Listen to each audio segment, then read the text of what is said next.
Esta es la reacción de un hombre que lo perdió todo. Es una recreación de lo que vivió Wladek Szpilman, un pianista polaco que llevaba una vida normal, trabajando en la radio de Varsovia, hasta que en 1939 Alemania invadió el país. El ejército alemán derrota a Polonia en solo 3 semanas y mientras Wladek toca en la radio, el edificio es bombardeado. Todos huyen para salvarse. Afuera, Wladek se encuentra con su amigo Zurek, quien le presenta a su hermana Dorota. Ella dice que vino solo para conocerlo y le encanta cómo toca el piano. La atracción es mutua. Cuando Wladek llega a casa, su familia está empacando para irse. Sin embargo, en ese momento escuchan que Reino Unido y Francia le han declarado la guerra a Alemania. Con la esperanza de que el conflicto termine pronto, deciden quedarse. Pero las cosas empeoran rápido para los judíos en Varsovia. Los alemanes imponen reglas estrictas. No pueden tener más de 2.000 zlotys, caminar por el parque, usar la acera ni entrar a restaurantes. Además, deben llevar una insignia en la manga cada vez que salgan. Más tarde, Wladek llama a su amigo Jurek para salir con su hermana Dorota. Wladek se encuentra con ella y caminan por Varsovia. Ella toca el violonchelo. Él le dice que conocerla el día del bombardeo fue especial porque jamás lo olvidará. Van a un café, pero les niegan la entrada por ser judíos. Dorota se indigna, mientras Wladek critica a los dueños diciendo que intentan ser más nacionalsocialistas que Adolf. Sin otra opción, Wladek y Dorota se quedan en la calle conversando. Mientras tanto, el padre de Wladek camina por la acera cuando 2 oficiales alemanes lo detienen por no saludarlos, lo golpean y le ordenan no volver a caminar por ahí. La situación empeora cuando los alemanes crean un gueto para que las familias judías sean trasladadas. Así, el 31 de octubre de 1940, la familia de Wladek, junto con miles de judíos, es llevada al gueto, que queda aislado del resto de la ciudad con un muro. Antes de la guerra, los Szpilman tenían una buena posición económica, pero ahora apenas sobreviven. Aún así, están en mejores condiciones que muchos, en un gueto donde el hambre y las enfermedades se extienden. Wladek y su hermano Henrik intentan ganar algo de dinero vendiendo libros, pero no les va muy bien. Henrik se queja de que otros hacen fortuna sobornando a los guardias y entrando con carretas llenas de comida, tabaco, licor y cosméticos, mientras los pobres mueren. Al volver a casa, los visita Heller, un oficial de la policía judía y amigo de Henrik. Le sugiere unirse a la policía para evitar problemas y mejorar la situación de su familia. Henrik rechaza la oferta, diciendo que no podría golpear a su propia gente. Wladek también se niega, argumentando que tiene su propio trabajo. Toca el piano en un restaurante del gueto, donde se reúnen los judíos más adinerados. Mientras tanto, las condiciones en el gueto empeoran y muchos mueren cada día por enfermedades, hambre o violencia de los soldados alemanes. Wladek no está satisfecho con su trabajo y quiere ayudar a su comunidad. Después del trabajo, visita a Yehudá, un amigo que distribuye periódicos clandestinos para incitar a la revuelta contra los alemanes. Pero Yehudá lo rechaza, diciendo que los músicos no son buenos conspiradores. De regreso a casa, Wladek ve a un niño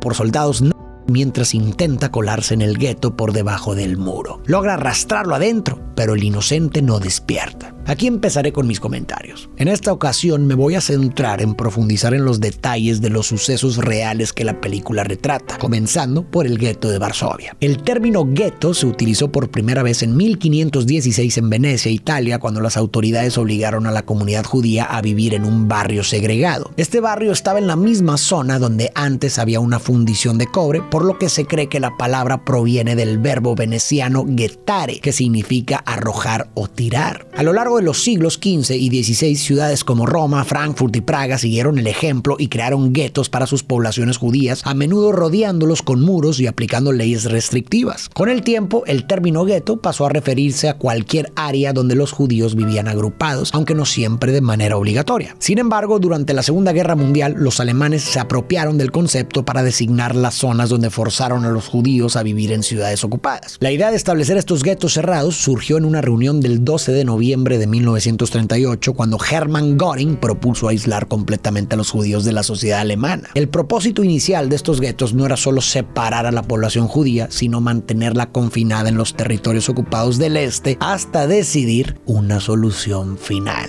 En el corazón de Varsovia, los alemanes levantaron el gueto más grande de Europa. Antes de la guerra, 375,000 judíos vivían en la ciudad, representando casi un tercio de la población. Pero tras la invasión alemana, en septiembre de 1939, su vida cambió radicalmente. Un año después, en octubre de 1940, los alemanes anunciaron la creación del gueto de Varsovia y miles de judíos fueron forzados a entrar en una zona que apenas ocupaba el 2.4% de la ciudad. Un muro de 3 metros de altura, coronado con alambre de púas, rodeaba el gueto. Nadie podía entrar o salir sin un permiso especial, convirtiéndolo en una prisión al aire libre. Dentro del gueto, sobrevivir era una batalla diaria. En su punto más crítico, 450,000 personas, incluyendo 85,000 niños menores de 14, estaban hacinadas en un espacio diminuto, con hasta 10 personas compartiendo una misma habitación. La mayoría no tenía trabajo ni ingresos fijos, por lo que el comercio callejero se volvió una necesidad. Se intercambiaba de todo: ropa, pan, incluso objetos de poco valor. Cualquier cosa servía con tal de conseguir algo para comer, como vimos en el caso de Vladek y su hermano Henrik, quienes vendían libros para sobrevivir. La falta de higiene y el frío convirtieron el lugar en un caldo cultivo para enfermedades. El tifus y otras epidemias se propagaron sin control, mientras que la comida escaseaba. Las raciones diarias asignadas por los alemanes eran insuficientes, apenas una décima parte de lo necesario para sobrevivir. La única forma de conseguir más alimentos era a través del contrabando, principalmente realizado por niños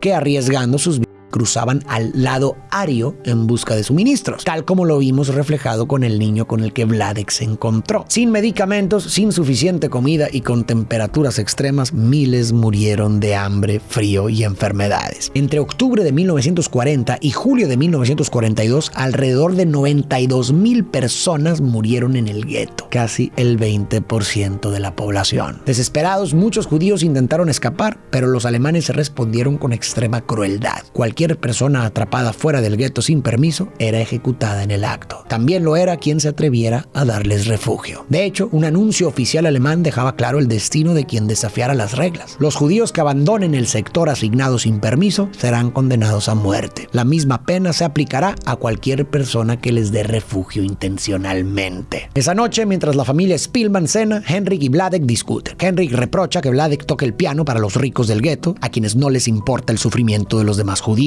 De repente ven cómo soldados alemanes irrumpen en una casa al otro lado de la calle y capturan a una familia. El líder les ordena ponerse de pie, pero el anciano, que está en silla de ruedas, no puede hacerlo. Entonces los soldados lo levantan y lo arrojan desde el balcón. Luego sacan a los demás a la calle y los eliminan. Los heridos son rematados al pasarles una jeep por encima. La familia Spillman queda aterrorizada. Al día siguiente, Helena, la hermana de Vladek, lo busca en su trabajo para decirle que los alemanes están capturando gente en la calle y que Henrik fue llevado. Vladek va a buscarlo y le pide a Heller que lo libere. Aunque al principio se niega, el policía judío termina accediendo. Después, Henrik le cuenta a Vladek que van a empezar a deportarlos a campos de trabajo forzado y que la única forma de evitarlo es conseguir un certificado de empleo para trabajar para los alemanes en el gueto. Vladek consigue certificados para su familia, excepto para su padre. Pide ayuda a Yehuda, quien a su vez instruye a Majorek, un ex soldado, para conseguirle un puesto en un taller de ropa. Pero, a pesar de tener el certificado, el 15 de marzo de 1942, la familia es obligada a dejar su hogar y trasladada a un almacén junto con otros judíos. Una noche, un soldado irrumpe y ordena a todos salir al patio. Han sido seleccionados para los campos de trabajo forzado. Separa a Henrik y Helena, quienes son llevados por soldados alemanes, y al resto le ordena empacar sus cosas. Son trasladados a una plaza donde cientos de judíos, incluidos niños, esperan transporte. Henrik y Helena también llegan y la familia se reúne. El padre gasta los últimos 20 zlotys en un caramelo, lo corta en 6 pedazos y lo comparte con todos. Poco después, el tren llega y las familias judías son obligadas a abordarlo. Vladek le dice a Helena que ojalá la hubiera conocido mejor. Cuando está por abordar el tren, Heller reconoce a Vladek, lo saca de la fila y le dice que huya. Vladek no entiende e insiste en quedarse con su familia, pero Heller le advierte que le acaba de salvar la vida. Sin más opción, huye a regañadientes mientras su familia sube al tren. Las deportaciones que acabamos de ver formaron parte de la llamada Gosaktion Varsovia, una operación llevada a cabo en el verano de 1942 en la que miles de judíos fueron enviados desde el gueto de Varsovia al campo de exterminio de Treblinka. Para ejecutar esta operación, los alemanes obligaron a la policía judía a reunir a su propia gente para la deportación, tal como lo vimos con Heller en la película. Pero ¿cuál es el trasfondo de estos policías judíos? En los grandes guetos, los alemanes impusieron la creación de un Judenrat, un consejo judío forzado a hacer cumplir sus órdenes. Dentro de sus funciones, el consejo también controlaba a la policía judía, un cuerpo de aproximadamente 2,000 voluntarios. La mayoría eran jóvenes educados de clase alta quienes veían en este trabajo una oportunidad de sobrevivir. No recibían sueldo y en algunos casos incluso tenían que pagar para formar parte de la fuerza. Inicialmente, la policía judía tenía tareas básicas como dirigir el tráfico, supervisar la limpieza y mantener el orden dentro del gueto. Pero en 1941 comenzaron a ser utilizados para reclutar trabajadores forzados y un año después se les asignó la tarea de capturar judíos para la deportación. Muchos de estos policías enfrentaron un dilema moral. Les prometieron inmunidad para ellos y sus familias a cambio de cumplir las órdenes. Algunos creían que al cooperar podían limitar el daño, asegurándose de que las personas con permisos de trabajo no fueran deportadas. También pensaban que si los alemanes realizaban las redadas directamente, serían aún más brutales. Sin embargo, su participación en estas redadas los convirtió en uno de los grupos más odiados dentro del gueto. Con el tiempo, la realidad se hizo evidente. No tenía ningún tipo de protección y una vez que los alemanes hubieran utilizado sus servicios, ellos también serían enviados a Treblinka. Muchos desertaron, intentaron esconderse o buscar refugio en los talleres del gueto. En respuesta, los alemanes redoblaron la presión, amenazando con deportar a sus familias si no cumplían con la cuota diaria de personas arrestadas. El 21 de septiembre de 1942, cuando terminó la fase más brutal de las deportaciones, alrededor de 300.000 judíos del gueto, incluyendo la mayoría de la policía judía y sus familias, habían sido enviados a Treblinka y eliminados en sus campos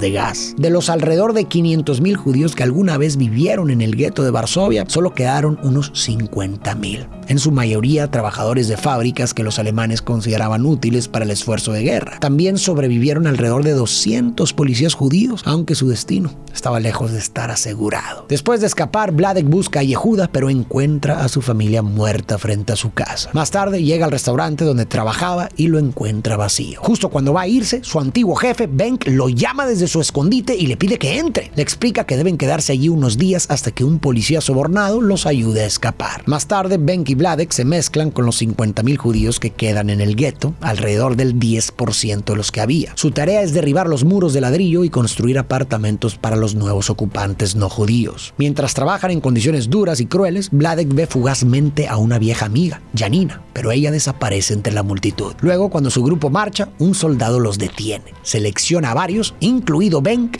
y los elimina. Tiempo después, en otra jornada de trabajo, Vladek descubre que algunos judíos planean una revuelta contra los alemanes. Se ofrece a ayudar introduciendo armas en el gueto. En otra ocasión, deja caer unos ladrillos mientras los transporta y un comandante alemán lo golpea brutalmente. Luego, lo asigna a repartir materiales de construcción. En este trabajo, también ayuda a contrabandear armas ocultas en sacos de papas para la resistencia. Vladek quiere escapar a la ciudad y le pide ayuda a Majorek, quien sale todos los días, para contactar a Janina. Otro día, un oficial sospecha que Vladek esconde algo en su saco de frijoles, pero al abrirlo no encuentra nada. Aunque las armas estaban ahí, Vladek necesita irse cuanto antes y Majorek le avisa que logró contactar a su amiga, así que debe prepararse. Finalmente, Vladek escapa del campo de trabajo y se reúne con Janina y su esposo, quienes lo reciben calurosamente. Después de darle comida y ropa, el esposo de Janina lo lleva con Gevsinski, quien le ofrece refugio por una noche. Al día siguiente, Gevsinski lo guía hasta un departamento vacío cerca del muro del gueto, donde podrá sobrevivir con comida de contrabando. Le advierte que debe mantenerse en silencio absoluto, ya que los vecinos no judíos creen que el lugar está desocupado. Antes de irse, le entrega una dirección para emergencias. El 19 de abril de 1943, desde el departamento, Vladek presencia el inicio de la rebelión del gueto, para la cual ayudó a contrabandear armas. Días después, ve cómo la revuelta es sofocada y para el 16 de mayo de 1943, todos sus compañeros han sido eliminados por los alemanes. El levantamiento del gueto de Varsovia fue la primera rebelión urbana contra los alemanes en la Europa ocupada. Después de las deportaciones masivas del verano de 1942, los líderes de la comunidad judía entendieron que la situación era desesperada. Sabían que los alemanes no se detendrían y que si no hacían algo, todos terminarían en los campos de exterminio. Decidieron organizarse y buscar ayuda en la resistencia polaca fuera del gueto, esperando conseguir armas y apoyo. Pero los intentos iniciales fueron en vano. No les quedó otra opción que recolectar dinero entre los judíos del gueto y comprar armas en el mercado negro, pagando precios exorbitantes. Las sospechas de la resistencia se hicieron realidad cuando el 18 de enero de 1943 los alemanes volvieron a entrar al gueto para una nueva ola de deportaciones. Sin embargo, esta vez no encontraron un pueblo indefenso. La resistencia reaccionó inmediatamente. Algunos Algunos combatientes que habían sido capturados en el Umschlagplatz, el punto de deportación, se rebelaron, rompieron filas y dispararon contra los guardias. En talleres y casas, combatientes armados atacaron a los alemanes mientras intentaban ingresar. Otros lograron escapar y esconderse hasta que la redada terminó. Los alemanes ocuparon el gueto hasta el 22 de enero. En esos días, más de 1,000 judíos fueron eliminados y 4,500 deportados. Pero la resistencia no se desmoronó. Por primera vez, los alemanes se dieron cuenta de que Varsovia no iba a rendirse fácilmente. Tuvieron que entrar al gueto como si fuera un campo de batalla, utilizando tanques pequeños, artillería ligera y ametralladoras. Los soldados alemanes estaban tan aterrorizados que se negaban a entrar en los departamentos sin enviar exploradores primero. Aquel enfrentamiento demostró que la resistencia era posible y motivó a otros grupos de resistencia fuera del gueto a apoyar con armas y municiones, aunque en cantidades limitadas. El éxito de la resistencia en enero enfureció a los alemanes y el 19 de abril de 1943, en la víspera de la Pascua judía y el día antes del cumpleaños de Adolf, el comandante Jürgen Stroop organizó una ofensiva masiva para liquidar el gueto de una vez por todas, como lo vimos en la película. Desde temprano, los combatientes judíos tomaron sus posiciones listos para resistir hasta el final. El 20 de abril, los alemanes comenzaron a incendiar edificios, tratando de obligar a los judíos a salir de sus escondites. El 21 de abril dieron un ultimátum a la resistencia para que se rindiera, pero esta se negó y continuó luchando con las pocas armas y explosivos que tenían. La lucha fue intensa durante 5 días. Los alemanes, al ver que no podían derrotar fácilmente a los insurgentes, cambiaron de táctica. En lugar de enfrentarlos directamente, comenzaron a quemar el gueto por completo. En las siguientes semanas,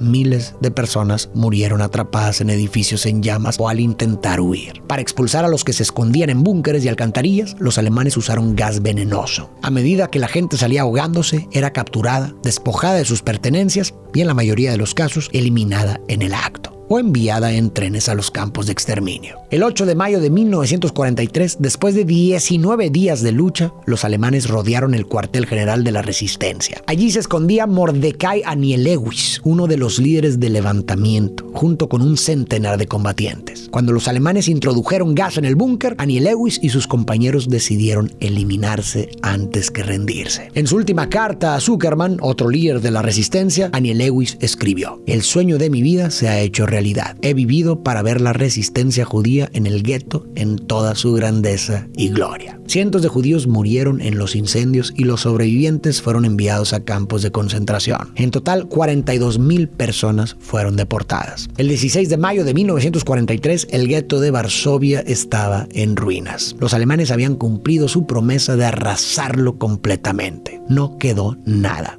Solo escombros y cenizas. El gueto, que alguna vez fue el hogar de la comunidad judía más grande de Europa, había quedado reducido a una sombra de lo que fue. Janina visita a Vladek y le dice que se siente orgulloso de los judíos que resistieron. Él cree que fue en vano, pero ella insiste en que murieron con dignidad. También le informa que los polacos están listos para levantarse y luchar. Días después, Gebsinski llega al departamento y advierte a Vladek que debe irse, pues la Gestapo encontró las armas y arrestó a Janina y su esposo. El departamento podría ser descubierto en cualquier momento. Aún así, Vladek decide quedarse. Pasados algunos meses, Vladek sigue oculto en el mismo lugar. Una noche, el hambre lo desvela y busca comida desesperadamente. Pero al hacerlo, rompe varios platos y hace ruido. Una mujer no judía, sospechando, amenaza con llamar a la policía, obligando a Vladek a huir. Logra escapar y va a la dirección de emergencia que le dio Gebsinski. Ahí encuentra a Dorota, ahora casada y embarazada. Al preguntarle por su hermano, ella le dice que murió. Cuando llega Mikal, su esposo, le da comida y lo lleva a un departamento abandonado para esconderlo. Ahí hay un piano,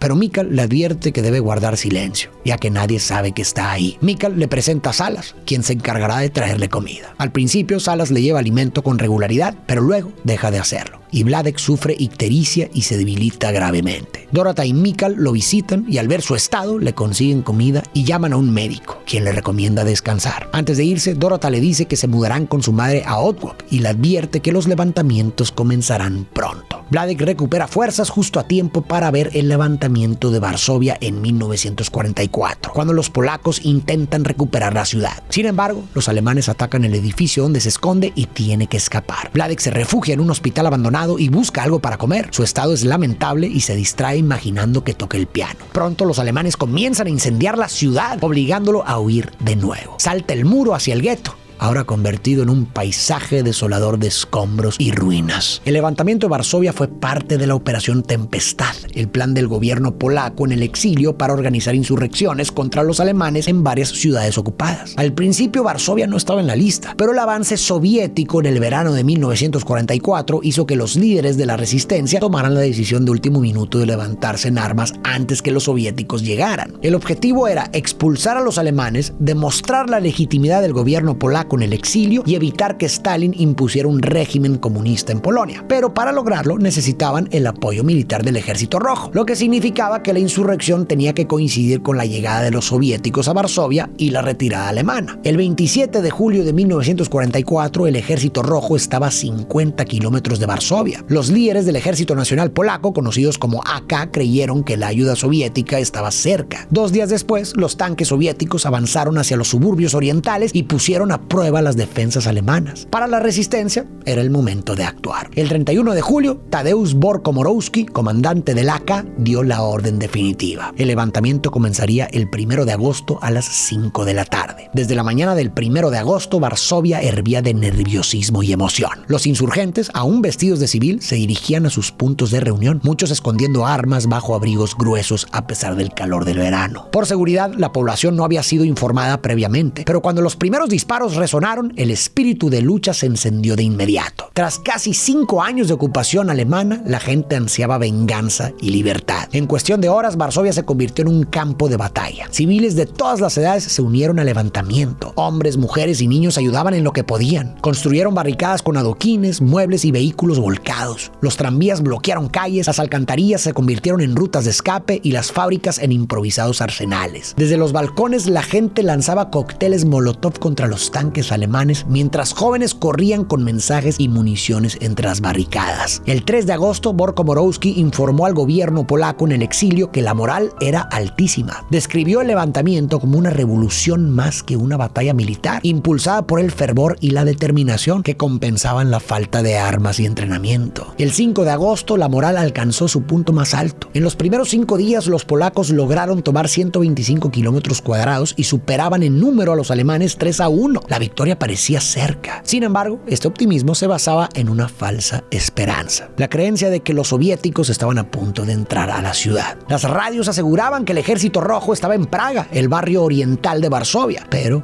era mentira. Stalin ordenó detener el avance soviético en el Vístula y dejó a los insurgentes completamente solos. Sin refuerzos, sin armas y sin suministros, Varsovia estaba sola. Los alemanes se reorganizaron y lanzaron una contraofensiva brutal. Lo que comenzó como un grito de libertad, pronto se convirtió en una masacre.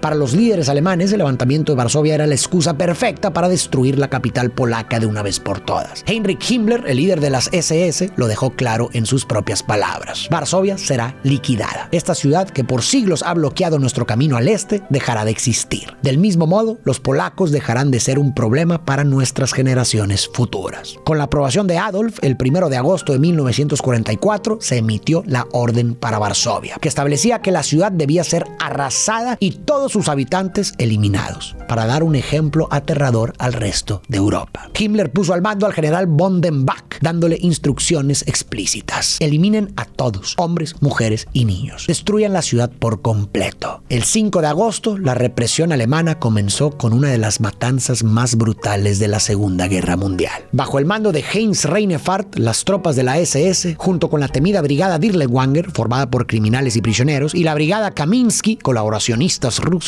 arrasaron los distritos de Wola y Ochota. Miles de civiles intentaron esconderse en sótanos y patios, pero la Luftwaffe bombardeó la zona con bombas incendiarias. Las llamas consumieron edificios enteros y testigos relataron cómo el cielo se oscureció con cenizas. Personas atrapadas en los incendios saltaron por las ventanas, mientras las SS lanzaban granadas en los refugios y disparaban a quienes intentaban huir. El Ejército Nacional Polaco intentó un contraataque ese día, en lo que luego se conoció como el Sábado Negro, pero la densa humareda hizo imposible coordinar una defensa. Los alemanes continuaron incendiando barrios enteros, fábricas y viviendas, eliminando a los habitantes en masa. Lugares de Se establecieron en estaciones de tranvía, fábricas y parques donde miles de personas fueron eliminadas sistemáticamente. La brigada Dirlewanger se distinguió por su extrema brutalidad. Eliminaron menores, intimaron mujeres y eliminaron a todos los habitantes de un orfanato y un hospital. En Ochota, al sur de Wola, la brigada Kaminsky llevó a cabo una ola de terror similar. Casi todos los hombres jóvenes fueron eliminados, mientras que miles de civiles fueron encerrados en un antiguo mercado convertido en campo de concentración improvisado. Más de 20,000 personas fueron hacinadas sin comida, agua ni refugio, esperando su destino. En solo 2 días, entre el 5 y el 6 de agosto de 1944, entre 35,000 y 50,000 civiles fueron eliminados en Wola y Ochota. Tras esto, los alemanes dirigieron su ofensiva al centro histórico de Varsovia, donde miles de combatientes y civiles resistían. El 11 de agosto comenzó el asedio, pero los alemanes enfrentaron una defensa feroz. Varsovia era una fortaleza medieval, con calles estrechas, muros gruesos y una red subterránea de pasadizos y sótanos. Al principio, la dificultad de los alemanes para tomar las calles exteriores del casco antiguo de Varsovia hizo que muchos civiles dentro de la ciudad amurallada se sintieran seguros. Creían que la resistencia podría aguantar, pero en la tercera semana de agosto, la realidad los golpeó con toda su crudeza. Los alemanes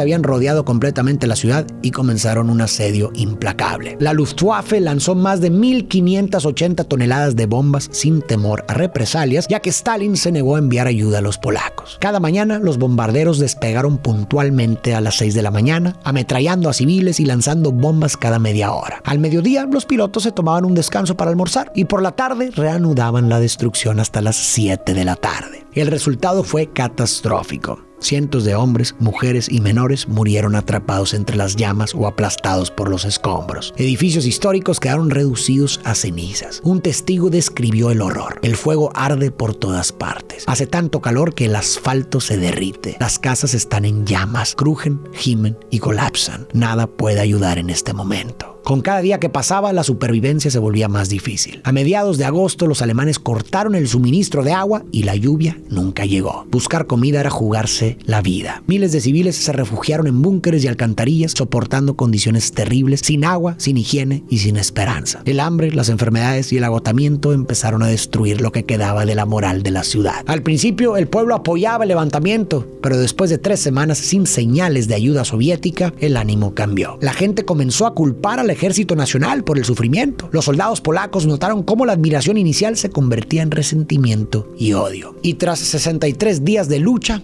el 2 de octubre de 1944, los líderes de la resistencia no tuvieron más opción que rendirse. Pero la pesadilla no terminó ahí. En los siguientes 3 meses, los alemanes deportaron a 650,000 civiles a campos de trabajo y destruyeron lo que quedaba de la ciudad. Para enero de 1945, entre el 85% y el 90% de Varsovia estaba en ruinas. Según el historiador Siekierski, cuando las tropas soviéticas finalmente liberaron la ciudad, no quedaba nada. La capital de Polonia era un vasto desierto de edificios vacíos y escombros. El levantamiento de Varsovia terminó en un desastre absoluto. 150,000 civiles murieron junto con 20,000 combatientes del AK. Los alemanes también sufrieron 10,000 bajas, pero la ciudad quedó completamente devastada. Tras la retirada alemana en enero de 1945, los soviéticos tomaron el control y establecieron un régimen comunista en Polonia, eliminando la posibilidad de un gobierno independiente por el que tantos polacos habían luchado y muerto. Vladek se esconde entre los edificios quemados, buscando comida y sobreviviendo, hasta que una noche es descubierto por el capitán alemán Wilhelm Hosenfeld. Hosenfeld le pregunta quién es y en qué trabaja. Vladek responde que era pianista, y el capitán le pide que lo demuestre. Lo lleva a un piano y por primera vez en años, Vladek toca una hermosa pieza. Impresionado, Hosenfeld decide ayudarlo, escondiéndolo en un ático y llevándole comida regularmente. En una visita, Hosenfeld le deja pan y le dice que solo debe resistir 2 semanas más, pues los rusos están por llegar. Cuando el ejército rojo se acerca a Varsovia, el capitán y sus hombres deben huir. Antes de irse, le entrega a Vladek comida y su abrigo, comentando que su apellido, Spielmann, es perfecto para un pianista. Días después, Vladek ve a partisanos polacos y corre emocionado a saludarlos. Pero al notar el abrigo alemán que lleva, creen que es un enemigo y disparan. Se rinde y se acerca, logrando que lo reconozcan como polaco y detengan el ataque. Meses después, Hosenfeld es capturado por los rusos junto a otros soldados alemanes y llevado a un campo de detención. Allí, un grupo de judíos polacos acaba de ser liberado. Al escuchar que uno de ellos es músico, Hosenfeld se le acerca y le pregunta si conoce a Vladek. Cuando le responde que sí, le cuenta que lo ayudó a esconderse y le pide que le pida ayuda. Vladek regresa a la estación de radio en Varsovia para tocar el piano. Un día, el músico polaco llega y le informa sobre Hosenfeld. Juntos van a buscarlo, pero descubren que todo el campo ha sido trasladado sin dejar rastro. Al final, Vladek interpreta con emoción la polonesa brillante de Chopin en un concierto con orquesta completa. Vladek vivió en Varsovia hasta su muerte el 6 de julio del 2000 a los 88 años. Hosenfeld murió en un campo soviético en 1952. Vladek sobrevivió porque en medio de la peor de las pesadillas hubo manos que se extendieron hacia él. Personas que eligieron la compasión en lugar del miedo. Yehuda le consiguió sus certificados de trabajo. Su jefe Beck lo protegió cuando todo se derrumbaba. Majorek lo ayudó a escapar. Janina y su esposo le dieron refugio. Dorota y su marido lo escondieron. Y finalmente Hosenfeld lo salvó cuando todo parecía perdido. Cada uno de ellos arriesgó su vida sin garantías. No sabían si ayudarlo haría la diferencia, pero lo hicieron de todos modos. Porque en un mundo donde la crueldad se había vuelto norma, su elección fue un acto de resistencia contra la deshumanización. Cuando el mundo pierde su humanidad, son estos gestos los que la sostienen. Y más que salvar una vida, se trata de recordar que la vida sigue teniendo valor. Que incluso en los tiempos más oscuros, elegir la bondad es lo que nos distingue de las bestias. Es quizá lo único que nos mantiene humanos. En este relato de la película quise incluir mucho el contexto real de los eventos que retrata para mostrar cómo las ideas de odio y división pueden desencadenar horrores inimaginables y quizás ayudar a generar conciencia hoy, en una época en la que vemos resurgir discursos y divisiones que recuerdan, aunque sea un poco, los pensamientos que dieron origen a las tragedias que acabamos de repasar. Es clave entender cómo pasó esto, porque los horrores que muestra la película no surgieron de la nada, fueron el resultado de un proceso. Todo empezó con ideas, con rumores y prejuicios que se propagaron y terminaron aceptándose como verdades. Luego vinieron las divisiones, las restricciones, las leyes que separaron a unos de otros, la guerra. Y cuando el odio se volvió parte del día a día, ya era demasiado tarde. Lo que parecía impensable terminó ocurriendo. Seguramente algunos pensarán que exagero, pero la historia nos ha enseñado que nadie ve el abismo hasta que ya ha caído en él. Todo comienza con pequeñas justificaciones, con discursos que siembran rencor, con la idea de que unos valen más que otros, y si no prestamos atención, los errores del pasado volverán a repetirse. Por eso hoy no podemos olvidar. Podemos aprender de quienes nos precedieron en lugar de repetir los mismos errores. El pasado nos muestra el camino que no debemos volver a recorrer, y más aún, el futuro depende de lo que elijamos aprender del pasado. Tenemos la oportunidad de hacer las cosas de manera diferente, de no dejarnos arrastrar por la indiferencia, de no permitir que el odio nos ciegue. Porque si algo ha demostrado la historia es que el odio destruye, pero la memoria puede salvarnos. Y hoy, más que nunca, necesitamos recordar.